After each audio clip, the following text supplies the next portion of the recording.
La ciudad en la que vivo ha estado en decadencia durante muchos años, incluso desde antes de que yo naciera. Desde mis años más jóvenes, un matiz de desesperación ha caracterizado mi vida y mi comprensión de la vida. La grisura del medio oeste aquí sirve como telón de fondo para los lugareños que caen víctimas de la adicción a las drogas, niveles cada vez mayores de pobreza, parientes involucrados en desagradables disputas domésticas e incluso algunos casos de personas desaparecidas, como la niña que conocí en el jardín de infantes, que desapareció y causó un pánico nacional durante un breve periodo. La mayoría de las ciudades aquí en el cinturón del óxido fueron los puntos brillantes de Estados Unidos en los días dorados de los años 1940 y 1950, pero todos esos sueños dorados se evaporaron cuando el país comenzó a desindustrializarse y dejó todas nuestras fábricas y ciudades pudriéndose, abandonadas y atrapadas en el limbo. Así es mi vida de trabajar, volver a casa y ver algún contenido mediocre en las redes sociales antes de quedarme dormido y repetir el ciclo. Es el limbo. No he tenido novia durante años y con mi falta de educación universitaria no creo que pueda abrirme camino en una escalera corporativa en un futuro próximo. Teniendo en cuenta lo mucho que el divorcio afectó a mi familia cuando yo era niña, en realidad he acabado en una situación relativamente decente. Aún así, sueño con una vida y un futuro mejores. Pero, sobre todo, añoro mi juventud. A pesar de todos los problemas que encontré al crecer, tengo un anhelo romántico y algo patético por mi juventud. Constantemente me encuentro repitiendo viejos videojuegos que solía jugar con mi familia. Siempre estoy revisitando viejos dibujos animados y viendo reseñas de horas de ellos en línea. Incluso me encuentro escuchando la música de estos juegos y programas más que la música normal. En estos momentos me sitúo de nuevo en una época en la que todo lo que me importaba era lograr el objetivo en la pantalla del televisor con mi hermano y mis amigos mientras bloqueaba todas las discusiones paternales que ocurrían detrás de mí. Pasaba mis tardes en los mundos de personajes de dibujos animados que casi llegué a ver como amigos y no sentía el aislamiento que me ha aprisionado desde que me hice mayor. En este velo de nostalgia me envuelvo en los colores de estos mundos diferentes que visité en mi juventud para evitar ver la monotonía de mi propio mundo. Estoy un poco avergonzado por estas tendencias. He empezado a coleccionar consolas de videojuegos antiguas, muñecos de peluche, juguetes, recuerdos, etc. Cuando hablo con mis amigos, a menudo hablamos de algún programa de televisión poco conocido que solo duró un año o tal vez hablo de nuestros videojuegos favoritos de la década de 2000, lamentándome de lo mucho mejores que eran en comparación con los juegos de hoy. Reconozco lo triviales que son estos intereses, ciertamente no son importantes para mi vida en la edad adulta. Pero no puedo evitar dejarme llevar por estos anhelos nostálgicos todo el tiempo. Hace 6 meses, fui a un mercadillo el fin de semana. Era el ambiente perfecto, ya que el otoño estaba en pleno apogeo y podía pasar un domingo tranquilo mirando cosas interesantes y desplomándome en mi sofá viendo partidos de fútbol. Empecé a frecuentar estos mercadillos en la época en que empecé a coleccionar recuerdos multimedia y consolas de videojuegos, hasta el punto de que conozco a la mayoría de los vendedores. Ese día fui a un mercadillo particularmente grande que atrae a vendedores de muchas ciudades diferentes e incluso de estados vecinos. Me encontré con un vendedor que no había visto antes y me dijo que era de una ciudad cercana. Estaba vendiendo muchas cintas VHS, casetes, DVD e incluso algunos cartuchos de videojuegos viejos. Los casetes me llamaron la atención en particular, ya que quería coleccionar algunos. Rebuscando entre las cajas de DVD y cintas, vi que algunos estaban quemados y no eran oficiales. El vendedor me dijo que no valían mucho y que podía recogerlos gratis con lo que comprara. Los DVD grabados todavía me resultaban reconocibles. Películas como Hombre en Llamas, Soy Leyenda, juegos como Halo 3, etc. Pero uno de ellos me llamó la atención. Era un disco que solo decía Bob Esponja, Dolor. El disco era de un color diferente a todos los demás y la fuente también era diferente, así que sabía que probablemente no provenía de la misma fuente. Inmediatamente lo que me vino a la mente cuando vi este CD fueron todas esas historias de terror de internet sobre piezas de medios embrujados que son descubiertas por personas o episodios extraños perdidos que de alguna manera se hicieron, pero luego desaparecieron. Esos siempre me entretuvieron y sentí que este disco probablemente era una de esas historias que cobraron vida. Ciertamente no conocía ningún episodio de Bob Esponja llamado Dolor, y aunque es posible que fuera de las temporadas posteriores, dudé que eligieran un título tan obviamente atrevido para el episodio. Tenía curiosidad por ver si este era uno de esos discos de episodios perdidos hechos con fines de terror. Le pregunté al vendedor dónde había conseguido este disco en particular y me dijo, ¿ese? No lo sé. Un vendedor lo obtuvo de un vendedor que lo obtuvo de alguien, no estoy seguro. Como dije, esos quemados valen cacahuetes, toma todos los que quieras. Ese día me fui a comprar algunas cintas VHS viejas, una versión Laserdisc de Blade Runner y ese disco de Bob Esponja. Les conté a mis amigos sobre el disco y se lo envié en el chat grupal, donde todos reaccionaron de inmediato como yo, que era uno de esos vídeos de historias de terror que alguien convirtió en un disco real para intentar engañar a algunos compradores desprevenidos. Bueno, yo sabía que no era así y estaba emocionado por ver qué cosas ridículas había allí. Invité a algunos amigos a verlo conmigo si no estaban ocupados viendo los juegos o yendo al bar ese día. Ya tenía un reproductor de CD conectado en la pequeña sección que tengo en mi apartamento para juegos y cintas antiguas, y no pude evitar ver el CD antes de que alguno de mis amigos confirmara que vendría. Bob Esponja fue probablemente el programa que definió mi infancia, la fuente de aproximadamente el 20% de las citas en mi vocabulario diario, así que no pude resistirme. Esperaba reírme un poco viendo este CD y darme cuenta de todos los clichés típicos que ponen en estos cortometrajes de terror, pero durante los 10 minutos que duró este episodio no hice más que quedarme perplejo. No podía predecir lo que estaba a punto de ver. El episodio no tenía una tarjeta de título. Comenzó muy abruptamente con la música típica de Bob Esponja, pero unos segundos después de que la canción ya comenzara a sonar, se mostraban tomas exteriores de la casa de Bob Esponja. Luego se cortó a una transición de burbuja que mostraba a Bob Esponja sentado en su sofá mirando televisión. La animación fue bastante limitada durante todo el episodio. No hubo mucho movimiento y creo que esto se hizo para mantener el arte más convincente. El animador realmente hizo un buen trabajo al imitar el estilo artístico de los episodios anteriores de Bob Esponja, incluso con una corrección de color y grano adecuados. Muchas partes fueron notablemente calcadas de los episodios reales. En general, se veía bien hecho y podría engañar fácilmente a una persona más joven. Entonces Bob Esponja empezó a hablar. Su voz era una extraña imitación de Bob Esponja por parte de alguien que claramente no tenía el rango vocal para hablar como él. Habría sido gracioso si la voz no tuviera ese tono contorsionado. Es muy difícil de describir, pero el actor de doblaje intentó lograr un tono alto y en cierto modo se entregó al hecho de que no podía. La actuación de voz resultó irreverente y extraña, empeorando por el ligero eco que se podía escuchar desde donde sea que este tipo estuviera grabando. Estaba hablando con Gardy sobre cosas banales como el clima y las noticias sobre fondo de bikini que estaba viendo en la televisión. Lo último que dijo fue ¿qué tal esa última historia, Gary? Jaja. La risa duró más de lo necesario y fue una risa concisa y espeluznante. No podía soportar la voz de este tipo. En este punto, ya no sonaba ninguna música.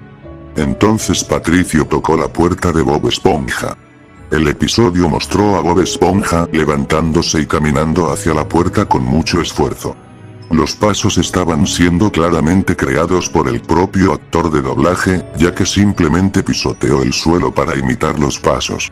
Se podía escuchar ese mismo eco. Era muy extraño. La puerta que se abría era nuevamente un efecto de sonido casero que grabó con su puerta real. Cuando Patricio comenzó a hablar, fue la imitación de Patricio del actor de doblaje, que también era contundente, distante y tenía un ligero eco. Puede que haya tenido una buena computadora para hacer este episodio, pero ciertamente no el mejor micrófono. Patricio, como Bob Esponja, habló de banalidades. Fue una conversación extraña sobre el horario de trabajo de Bob Esponja y preguntó qué tipo de actividades querían hacer ese día, como soplar burbujas o ir a pescar medusas. El actor de doblaje sonaba como si se estuviera divirtiendo simplemente hablando consigo mismo e inventando una conversación falsa entre estos personajes. Cuando ambos caminaron hacia la casa de Calamardo, se podía escuchar al tipo sorbiendo y preparándose para hacer la voz de Calamardo. Ni siquiera se esforzó por editar la mayoría de estas tomas y, nuevamente, tardaron un tiempo anormalmente largo solo para caminar hasta la casa. Hizo su voz de Calamardo y actuó como Calamardo normalmente lo hace, molesto por Bob Esponja y Patricio. Estaba esperando que el episodio se desviara hacia algún territorio espeluznante como suelen hacer estos episodios embrujados, pero considerando lo minimalista que era hasta ahora, no tenía forma de predecir cuándo iba a ocurrir algo extraño.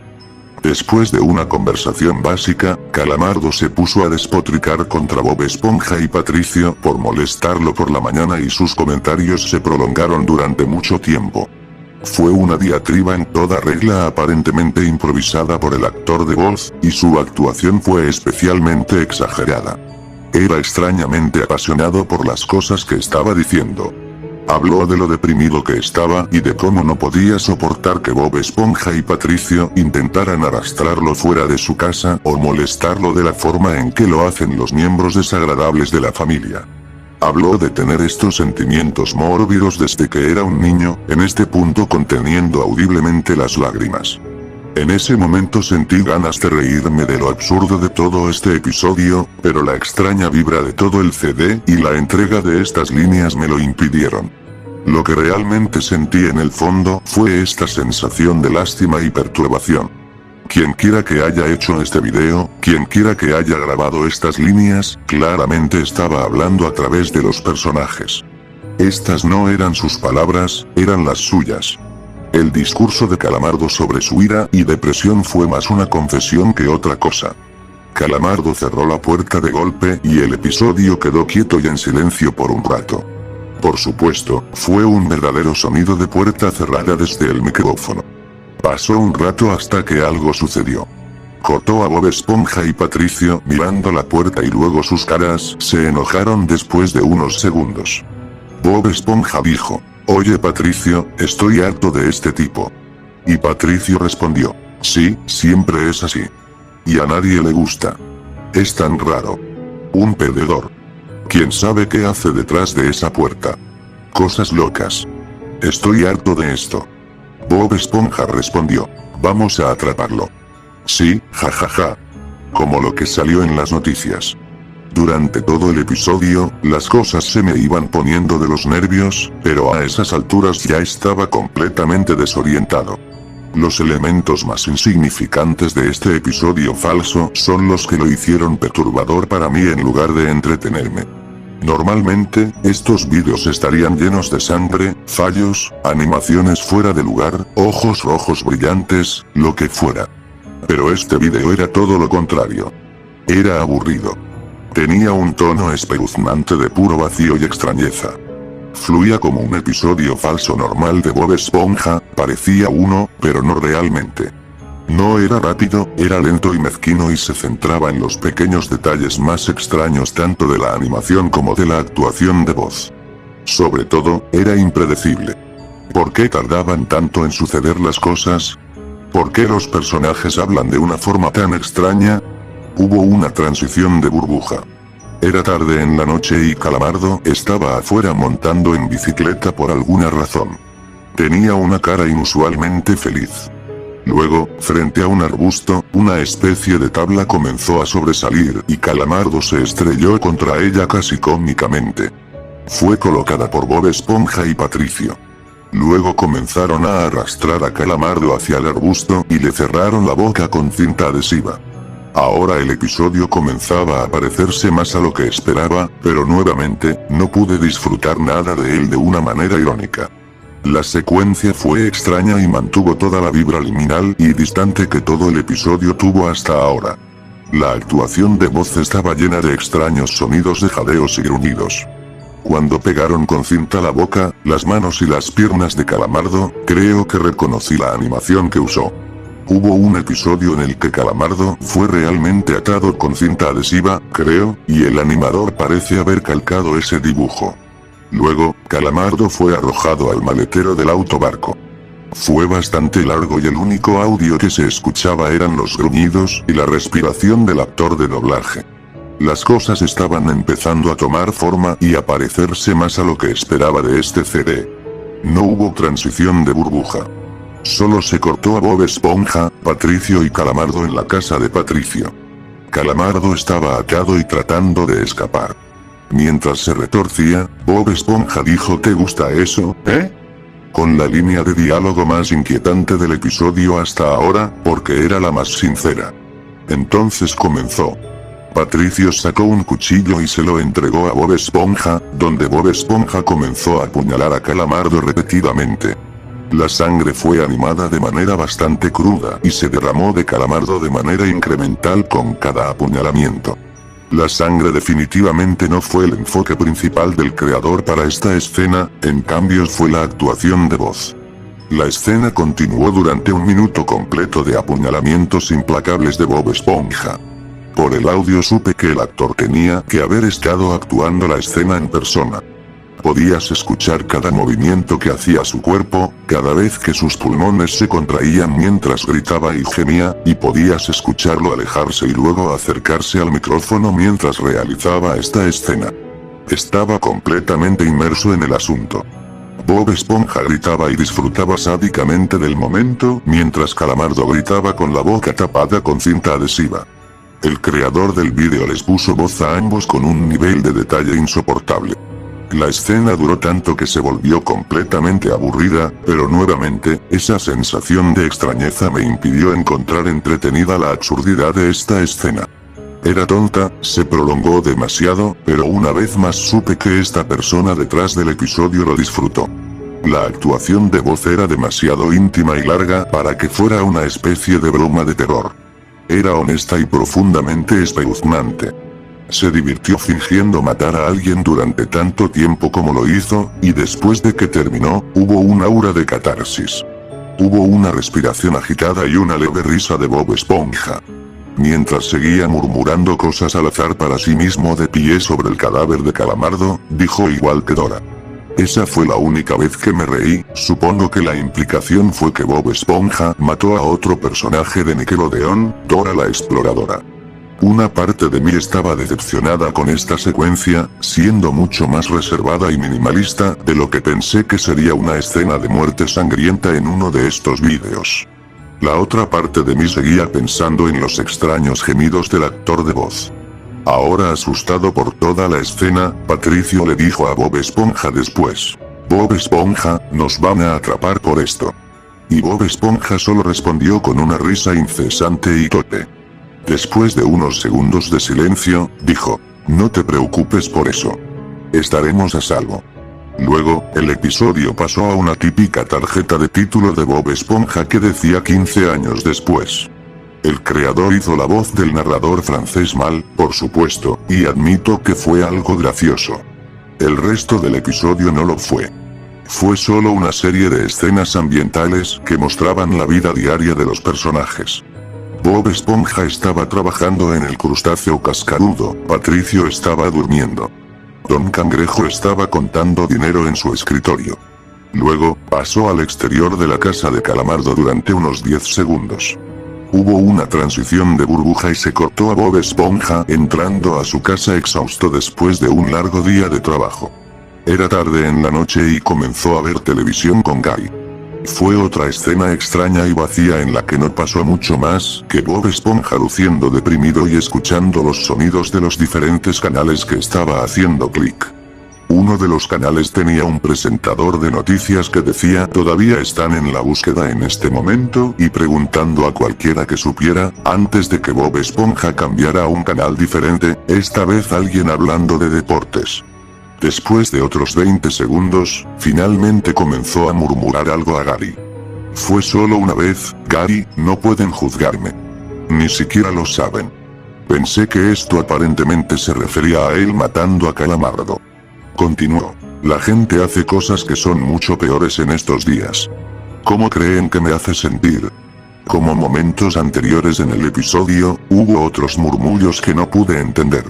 El resto del episodio fue simplemente Bob Esponja mirando televisión con lo que parecían ser sonidos de Bob Esponja gimoteando lejos del micrófono. Era muy sutil, pero lo escuché. Luego, al final, comenzó a sonar una canción típica que suena al final de los episodios de Bob Esponja. Era alegre y animada, totalmente en desacuerdo con la depresión absoluta en la pantalla. Y eso fue todo. El episodio se puso en negro y se quedó así durante unos 30 segundos. Dado lo impredecible que era el episodio y lo nervioso que estaba, no podía soportar seguir viéndolo y dejar que mi curiosidad me llevara. No sabía si pasaría algo más o si la pantalla negra dejaría de aparecer, y no me importaba. Estaba tan ansioso que me levanté y desconecté todo el reproductor de CD sin siquiera sacar el disco. Pensamientos terribles comenzaron a llenar mi cabeza, como si de repente aparecieran imágenes perturbadoras a medida que el episodio avanzaba con una pantalla negra. No iba a averiguarlo. Mis amigos terminaron viniendo esa noche y me inventé una excusa de que perdí el CD en algún lugar de mi sala de estar después de extraviarlo. Sospechan un poco de mí, pero después de algunos tragos de alcohol y algo de pizza, a nadie le importó el episodio. Bebí especialmente esa noche. Sabía que no podría dormir solo después de ver lo que vi, así que bebí más para quedarme dormido, sabiendo que tenía trabajo por la mañana. No intenté procesar lo que vi hasta el día siguiente. Seguí pensando en ello durante el trayecto al trabajo y en el trabajo. Estar rodeado de otras personas hizo que fuera más reconfortante repasarlo. El CD no era lo que esperaba en absoluto. Pensé que iba a ser un cortometraje de terror estereotipado de episodio perdido que alguien hizo como una broma. Pero el contenido del episodio era todo menos formal. Era siniestro, vago y morboso. Nunca tuve una experiencia tan deprimente en mi vida como verlo. Irradiaba negatividad y agotamiento. Me molestaba constantemente la extraña actuación de voz y la intimidad de la entrega. Si alguien simplemente hubiera incluido un montón de imágenes sangrientas con caras aterradoras de Bob Esponja, entonces me habría reído del video y de lo mucho que intentaba asustar a la gente. Pero esto no parecía que estuviera tratando de asustarme, realmente no sé qué estaba tratando de hacer. No sabía por qué los personajes decían las cosas que decían, no estaba seguro de por qué era tan rígido y espeluznante, y no tenía idea de por qué alguien se tomaría el tiempo para hacerlo. ¿Por qué un programa para niños? ¿Por qué un episodio de Bob Esponja? Si vas a hacer un video de Bob Esponja matando a Calamardo, hay formas mucho más espantosas de hacerlo que asustasen a la gente. En cambio, el episodio hizo hincapié en el espacio vacío alrededor de los personajes, en el diálogo y en la exaltación que sintió el actor de doblaje mientras realizaba el asesinato. Esto hizo que el episodio fuera más aterrador para mí que cualquier otra alternativa que pudiera haber imaginado. No fue hasta que intenté irme a la cama esa noche que comencé a pensar más en el diálogo. Tenía más sentido del que inicialmente consideré. Los tres personajes expresaron un sentimiento de arrepentimiento en algún momento. Hubo un énfasis en los informes de noticias en los medios. Hubo un enfoque abrumador en el vacío, la soledad y la mundanidad en el episodio. Los momentos más apasionados del actor de voz llegaron cuando Calamardo estaba en su perorata autocompasiva sobre la depresión y Bob Esponja matándolo después. Incluso mientras miraba tuve la sensación de que el creador sentía fuertemente esos momentos dada su intensidad. Y hablando de autocompasión, así es como terminó el episodio. Era Bob Esponja murmurando a Gary sobre lo difícil que ha sido su vida después de cometer su acto. Concluí que el episodio tenía un significado. No era solo un engaño hecho para asustar a la gente, tenía algún otro propósito. Fue catártico producirlo y distribuirlo para quien lo creó. Pero el CD me molestó demasiado como para investigar más y ver si había algo después de la pantalla negra al final del episodio. Me sentí nervioso por el episodio en sí y por lo mucho que me identificaba con él. Sí. De alguna manera extraña, el cansancio de los personajes y el remordimiento que sentían realmente me afectaron. No era diferente de los sentimientos que tuve en mi propia vida. Y cuanto más fuerte me sentía con respecto a este episodio, más quería distanciarme de él y, por lo tanto, de las formas en que me recordaba a mí mismo. Después de eso, guardé el CD en el fondo de mi armario. Después de un mes, traté de no volver a pensar en él. A medida que avanzaba el nuevo año, fui reduciendo el ritmo de mis atracones de nostalgia. Ya no perdía mucho tiempo coleccionando juguetes viejos ni viendo programas viejos. Seguí jugando mucho a los videojuegos, pero no tanto como antes. Incluso empecé a leer como nuevo pasatiempo, en particular libros de historia, algo en lo que nunca pensé que me involucraría. Hice mejoras genuinas en mi vida una vez que desarrollé esta mentalidad de mirar hacia el futuro e imaginarme a mí mismo en una mejor posición en lugar de tratar de vagar por un pasado que en realidad no era tan bueno como pensaba. Tal vez había una razón por la que mis recuerdos se cristalizaron en medios producidos en masa en lugar de mis experiencias reales de juventud. Un día, mientras cenábamos en un restaurante, surgió el tema con mis amigos sobre nuestra juventud. Hablamos de viejos juegos, días memorables de la escuela, compañeros de clase que teníamos, etc. Mi mejor amigo, a quien conocía desde la infancia, comenzó a hablar sobre lo deteriorada que está nuestra ciudad. Sí, no culpo a la mayoría de la gente por irse. No sé por qué seguimos aquí. Aquí todo es una mierda. Mi otro amigo dijo, con estas drogas ahora, veo zombies caminando afuera. Y luego otro amigo dijo, ¿recordáis a esa chica que desapareció cuando estábamos en el jardín de infantes? Estabas en su clase, ¿verdad, Ethan? Esa chica Dora.